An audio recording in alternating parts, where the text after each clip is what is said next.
Hi అండి. Today అయితే Telugu grammar అయితే చూద్దామండి. చిన్న టాపిక్ లింగాలు, కాలాలు, పురుషుల గురించి. సో సంస్కృతంలో అయితే లింగాలు అని అంటాం. 3 రకాలు: పుల్లింగం, స్త్రీలింగం, నపుంసకలింగం. అదే తెలుగులో అయితే వచనాలు అని అంటాం. మహద్వాచకాలు, అమహద్వాచకాలు, మహతీవాచకాలు.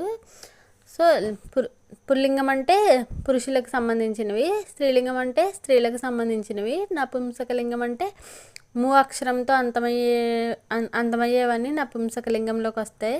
అంటే పర్వతము, కలత్రము అలాంటివండి. అదే వచనాలండి తెలుగులో ఇవి సేమ్ అవే. మహద్వాచకాలంటే పురుషులు, వారి యొక్క సర్వనామాలు, వారి యొక్క విశేషాలను గురించి తెలుపుతాము. అంటే రాముడు బోయేవాడు, ధైర్యవంతుడు, బుద్ధిమంతుడు. సో ఇవన్నీ మహద్వాచకాల్లోకి వస్తాయి. అమహద్వాచకాలంటే తిరియక్ జడములు అన్నీ అమహద్వాచకాల్లోకి చేరతాయి. తిరియక్ అంటే సంచరించేవి, జడములంటే స్థిరంగా ఉండేవి, అంటే పర్వతాలు, చెట్లు అలాంటివి. సంచరించేవి అంటే పక్షులు, నదులు, సముద్రాలు. సో ఇవన్నీ అమహద్వాచకాల్లోకి వస్తాయి. నెక్స్ట్ వచ్చేసి మహతీవాచకాలు. స్త్రీల గురించి చెప్పడానికి యూజ్ చేస్తారు. అంటే వాళ్ళ విశేషాలు, సర్వనామాలు అన్నీ దీంట్లోకి వచ్చేస్తాయి. అంటే సీత ధైర్యవంతురాలు, బుద్ధిమంతురాలు, ఇవన్నీ మహతీవాచకాల్లోకి వస్తాయి. నెక్స్ట్ అది అనే వర్డ్ మాత్రం మహతీవాచకంలోకి వస్తుంది. వాళ్ళు, వీళ్ళు అని అంటే అందులో స్త్రీలు పురుషులు ఇద్దరు ఉంటారు కదండి. సో ఇవన్నీ అమహద్వాచకాల్లోకి వస్తాయి. వీటినే నపుంసకలింగాలని కూడా అంటాం కదా.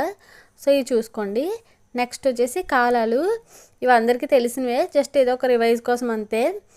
4 టైప్స్ కదండి: వర్తమాన, భూత, భవిష్యత్తు, తద్ధర్మకాలం. వర్తమాన కాలం అంటే ప్రజెంట్ జరిగే పనులు. భూతకాలం అంటే పాస్ట్ జరిగిపోయినవి. భవిష్యత్ కాలం అంటే జరగబోయే పనులు. తద్ధర్మకాలం అంటే నిత్య సత్యాలు, ఎప్పుడూ జరిగేవి. అంటే పక్షులు ఎగురుతాయి, సూర్యుడు తూర్పుని ఉదయిస్తాడు, అలాంటివి. నెక్స్ట్ వచ్చేసి పురుషులు. ఇవి 3 రకాలు. ఇది అంటాం కదండి: తాను ఉత్తమ, ఎదుట మధ్యమ, ఎక్కడో ప్రథమ అని. సో అవే ఉత్తమ పురుష అంటే తన గురించి, అంటే నేను, నాది, మేము, ఇవన్నీ ఉత్తమ పురుషులోకి వస్తాయి. నెక్స్ట్ వచ్చేసి మధ్యమ పురుష, నీవు, మీరు, మీకు, నీకు.